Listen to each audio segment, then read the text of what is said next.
देख रहे हैं आज तक। मैं हूं आपके साथ नवजोत रंधावा। सुबह सुबह में आपका स्वागत है। बात बिहार की करेंगे क्योंकि आज दूसरे चरण के चुनाव प्रचार का आखिरी दिन है और ऐसे में आज हर पार्टी प्रचार में पूरी ताकत झोंकने के साथ ही मैदान पर है। आज प्रधानमंत्री नरेंद्र मोदी की बिहार में 4 ताबड़तोड़ रैलियां हैं।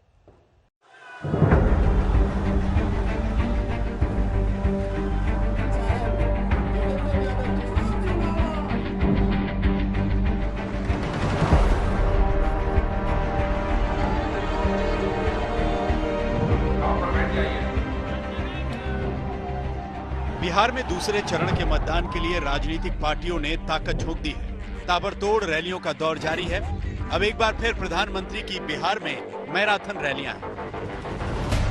पहले पीएम मोदी को 3 चुनावी रैलियों को संबोधित करने का कार्यक्रम था, लेकिन अब 4 रैलियां करेंगे। सुबह छपरा में 10 बजे, समस्तीपुर में 11:30 बजे, मोतिहारी में 1 बजे और बगहा में 3 बजे प्रधानमंत्री एनडीए के लिए वोट मांगेंगे। उधर बीजेपी के स्टार प्रचारकों ने बिहार में कमर कस रखी है। बीजेपी अध्यक्ष जेपी नड्डा और राजनाथ सिंह ने मंच से विपक्ष पर जमकर निशाना साधा। ऐसी राज व्यवस्था जो समाज को सन्मार्ग की ओर ले जाने का काम करे, उसे ही हम राजनीति कहते हैं। लेकिन राजनीति यह शब्द राजद के शासनकाल में अपना अर्थ भी खो चुका है, अपना भाव भी खो चुका है। लालू के कुशासन को याद रखते हैं और नीतीश कुमार के सुशासन को याद रखते हैं और लोग चाहते हैं कि उस लालटेन युग से निकाल करके नीतीश कुमार और नरेंद्र मोदी जी के केंद्र की सरकार का आशीर्वाद ने इसको एलईडी युग में पहुंचा दिया है। इसलिए लोग विकास चाहते हैं। मोतिहारी की रैली में तेजस्वी यादव ने पीएम मोदी पर हमला किया। तेजस्वी ने पीएम मोदी के चीनी मिल वाले वादे को लेकर तंज मारा। मोतिहारी आ रहे हैं प्रधानमंत्री जी, तो उन्होंने कहा था कि यही का चीनी का मिल जो चालू कराएंगे और यही चीनी का चाहती। उधर शराबबंदी को लेकर चिराग पासवान नीतीश कुमार पर लगातार निशाना साध रहे हैं। ऐसे में नीतीश ने विरोधियों के बयान पर पलटवार किया। महिलाओं के कहने पर हमने शराबबंदी लागू किया और अभी कुछ लोग हमसे जो सबसे ज्यादा नाराज हैं, ये जो धंधेबाज है, दारू का धंधा करता है, वही बायां दायां इधर से उधर करके चाहता है कि हम चले जाएं। शर्म नहीं आती इन लोगों को। मतलब कितना आप गिरेंगे अपनी हार की हताशा को लेकर। मतलब थोड़ी सी तो संवेदना रखिए। कोई मेरे पिता का निधन हुआ, किस तरीके की बातें ये लोग कर रहे हैं। हार की डर है। नीतीश कुमार जी को शर्म आनी चाहिए। नीतीश कुमार जी को शर्म आनी चाहिए। एक किसी लड़के का पिता मरा है और वो इस तरीके की ओछी राजनीति कर रहे हैं।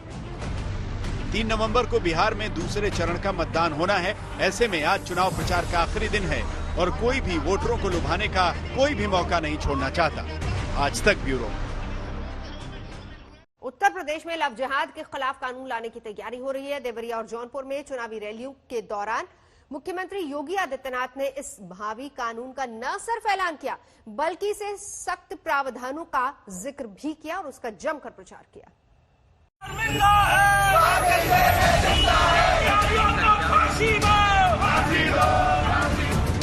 देश में लव जिहाद की बढ़ती हुई घटनाओं को ध्यान में रखते हुए लव जिहाद के खिलाफ बढ़ते हुए देश के गुस्से को समझते हुए और हिंदू संगठनों की बहुत पुरानी मांग को मानते हुए अगर सरकार इसमें कोई ठोस निर्णय लेती है तो सभी संगठनों को सड़कों पर आना पड़ेगा। देश की सरकार को लव जिहाद और धर्मांतरण के विरोध में सख्त से सख्त कानून बनाना चाहिए। उत्तर प्रदेश के मुख्यमंत्री योगी आदित्यनाथ ने लव जिहाद के खिलाफ कानून बनाने का ऐलान कर दिया है। कल इलाहाबाद हाईकोर्ट ने एक आदेश दिया है कि धर्म परिवर्तन के लिए शादी ब्याह के लिए धर्म परिवर्तन आवश्यक नहीं किया जाना चाहिए, इसको मान्यता नहीं मिलनी चाहिए। और इसलिए सरकार भी निर्णय ले रही है कि हम लव जिहाद को सख्ती से रोकने का कार्य करेंगे। एक प्रभावी कानून बनाएंगे।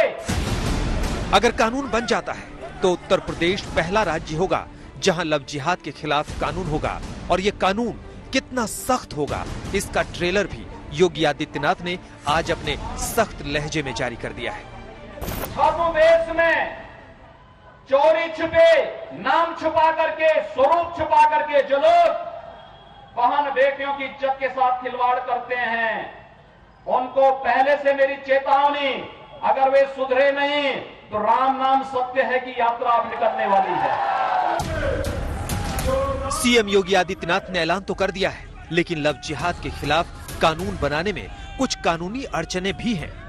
मसलन मौजूदा कानून में लव जिहाद जैसे शब्द की कोई परिभाषा नहीं है और न ही किसी केंद्रीय एजेंसी ने ऐसे किसी केस की जानकारी दी है।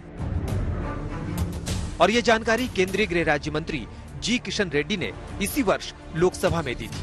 पहले आप किस गुनाह के खिलाफ कानून बनाने जा रहे हैं उसको समझ लीजिए, उसको परिभाषित कर लीजिए, नहीं तो आपकी अराजकता और आपका अन्याय कहीं और न फैल जाए। आदरणीय योगी जी, पुराने ही कानूनों को अगर आप प्रभावी ढंग से लागू कर देंगे तो निश्चित तौर पर जानिए कि किसी और कानून को बनाने की आवश्यकता नहीं पड़ेगी, और पुराने ही कानूनों को अगर आप सही तरीके से लागू करेंगे तो बड़ी संख्या में आपके कार्यकर्ता जेल के शिक्षकों के पीछे दिखाई देंगे। योग गुरु बाबा रामदेव भी आज खुश तो बहुत होंगे। उन्होंने 2 दिन पहले ही लव जिहाद के खिलाफ कानून की मांग की थी और देखिए योगी सरकार ने उनकी सुन ली। निकिता बेटी से लेकर के और जिस प्रकार से ये निशंस हत्याओं का एक दौर चल रहा है लव जिहाद के नाम पर, ये बहुत ही शर्मनाक है। और इस्लाम के सभी बड़े मुल्ला मौलवियों मौलानाओं से लेकर के जिम्मेदार लोगों को इसको की खिलाफत करनी चाहिए। और कोई भी गुंडा, कोई भी एक शैतान हैवान व्यक्ति इस तरह से कोई हरकत न कर पाए, ऐसी भारत में कठोर कानून व्यवस्था भी होनी चाहिए। ऐसे दरिंदों को जल्दी से जल्द खुलेआम, मैं तो कहता हूं सरेआम उनको चौराहों पर फांसी लगनी चाहिए। सीएम योगी आदित्यनाथ ने लव जिहाद के खिलाफ जिस कानून का ऐलान किया है उसमें अभी वक्त लगेगा, लेकिन जब तक कानून नहीं बनता तब तक लव जिहाद के शौकीनों का दिवाला निकालने के लिए योगी आदित्यनाथ ने दिवाली के बाद का वक्त चुना है। अभी हमारा मिशन शक्ति का कार्यक्रम चल रहा है, ये दीपावली के बाद ऑपरेशन शक्ति में बदलने वाला है, और उसके बाद फिर ऐसा न हो कि माफिया और अपराधियों की तरह उनका भी राम नाम सत्य की यात्रा निकलनी प्रारंभ हो जाए। आज तक ब्यूरो। फ्रांस में हाल में हुई आतंकवादी वारदातों को लेकर दुनिया भर में धार्मिक कट्टरता के मुद्दे पर बहस फिर से तेज हो गई है। पैगंबर मोहम्मद के कार्टून को लेकर टर्की, पाकिस्तान जैसे मजहबी उन्माद वाले देश ही नहीं बल्कि ज्यादातर इस्लामिक देश अपने गुस्से के साथ साथ धर्म के नाम पर फैलाए जा रहे आतंकवाद का भी विरोध कर रहे हैं। वहीं हमारे अपने देश के एक नामचीन शायर फ्रांस में हुई इस जुनूनी बर्बरता की वकालत करने पर तुल गए।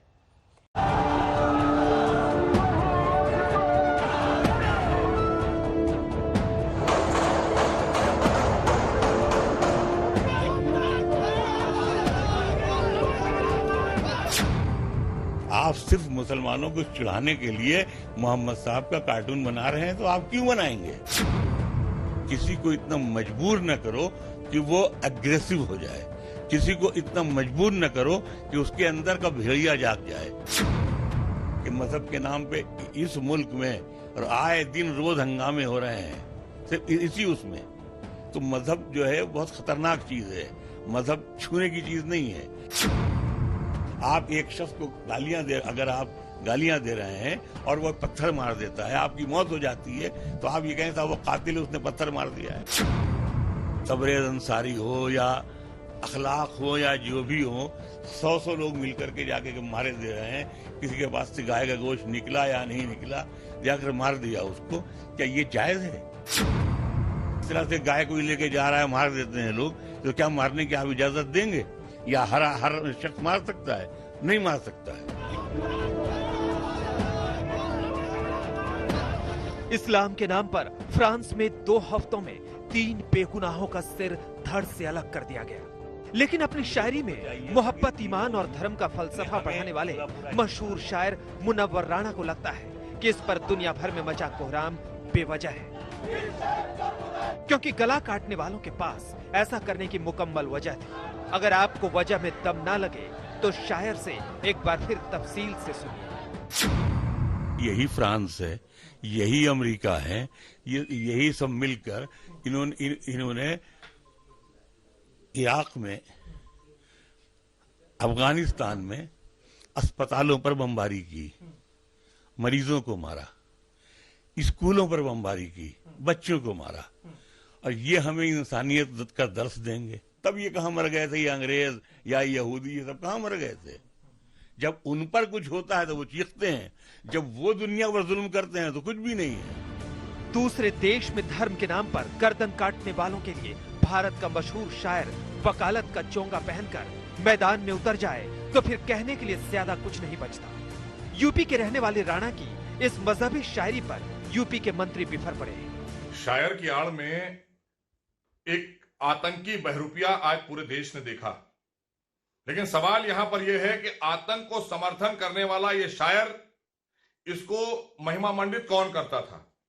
ये किसकी आड़ में यहां तक पहुंचा और आज इसका इतना हौसला बढ़ गया कि इसने आतंकवाद को समर्थन देने की बात की, इसने आतंकवाद को जस्टिफाई करने की बात की। मुनव्वर राणा जैसे कवियों ने बहुत ही आपत्तिजनक और विवादास्पद बयान दिया है। किसी का गला काट देना, हमला करना, कत्ल करना, खून बहाना, लहूलुहान करना, आतंकवाद को बढ़ावा देना, ये बहुत ही निंदनीय बयान है। वैसे राणा का फ्रेंच कलाम अभी पूरा नहीं हुआ है। पीएम मोदी ने फ्रांस की आतंकी वारदात की निंदा की है, इस पर भी उनका शिकायतनामा जारी हुआ है। हमारा ख्याल से हमारे प्रधानमंत्री ने जल्दी कर दी, इसलिए कि वो राफेल खरीदा उन्होंने, तो उसकी तारीफ में उन्होंने कह दिया। हालांकि राफेल उसने फ्री में तो दिया नहीं, गिफ्ट तो किया नहीं, हराम में तो दिया नहीं, दुगने चौगने पैसे लिए होंगे।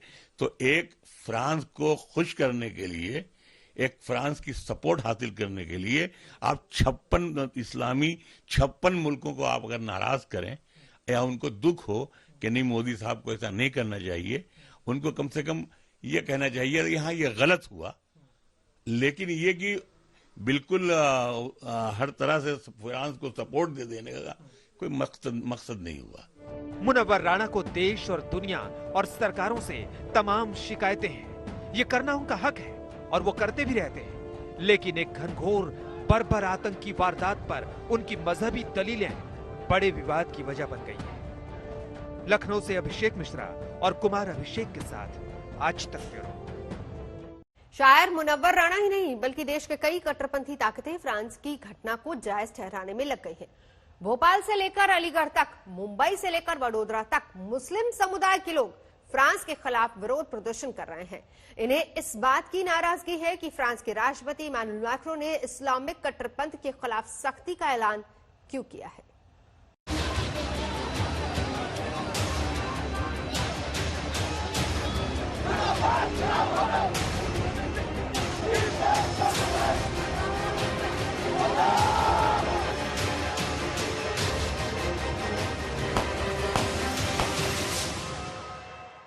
धर्म का उन्माद जब सिर चढ़कर बोलता है तो लोगों का मंजर सड़कों पर ऐसे ही उमड़ता है।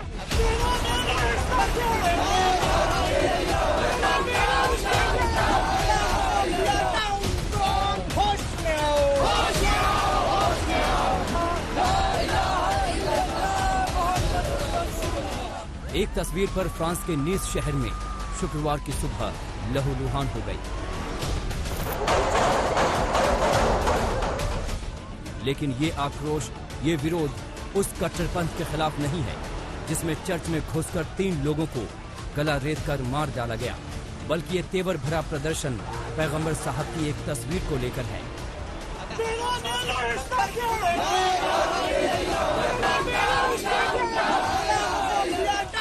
फ्रांस के नीस शहर के नोत्रे दाम चर्च सुबह सवेरे ही बेगुनाहों के खून से लाल हो गया। चर्च के भीतर एक शख्स चाकू लेकर घुसा और 3 लोगों को मार डाला, जबकि कई लोग घायल हो गए। horrible et qui sans doute correspond aux moyens utilisés par ce professeur courageux de Conflans Sainte-Honorine, Samuel Paty. France में उठे बवाल की दर्द भरी दास्तां से हम आपको बाद में रूबरू कराएंगे, लेकिन पहले ले चलते हैं हिंदुस्तान के अलग अलग शहरों में की बुनियाद क्या? ला इलाहा इल्लल्लाह मुहम्मदुर रसूलुल्लाह। शहर शहर फ्रांस के राष्ट्रपति मैक्रों के खिलाफ प्रदर्शन होने लगे। क्या भोपाल, क्या मुंबई, क्या अलीगढ़, क्या वडोदरा, हर जगह इस्लामिक कट्टरपंथी सड़कों पर उतर आए। कांग्रेस खुद को सेकुलर पार्टी कहती है, लेकिन मध्य प्रदेश की राजधानी भोपाल में उसके विधायक आरिफ मसूद ने इस कट्टरपंथी प्रदर्शन को हवा दी और रहनुमाई भी की। जो दुनिया में शैतान के नाम से जाना जाता है, उसने एक गुस्ताखी करी हमारे हुजूर की शान में। हम ये पैगाम देना चाहते हैं कि सुन ले फ्रांस के राष्ट्रपति, अगर हमारे बस में होता तो हम तेरा मुंह कुचल देते। हम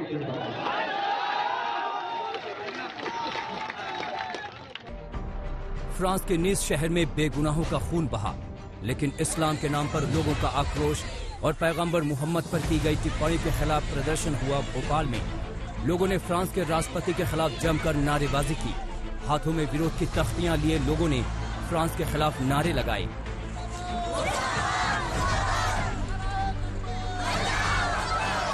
मुसलमान समाज की मांग है कि जो वहाँ पे हो रहा है फ्रांस में, उसको लेकर के उन्हें राष्ट्रपति को, मैक्रोन को माफी मांगनी चाहिए। और इसके साथ ही भारत सरकार से भी मांग की है कि यदि मुनासिब हो तो जो फ्रेंच प्रोडक्ट्स हैं, अगर वो भारत में आ रहे हैं तो उस पर प्रतिबंध लगना चाहिए। ये इन तमाम लोगों की मांग है।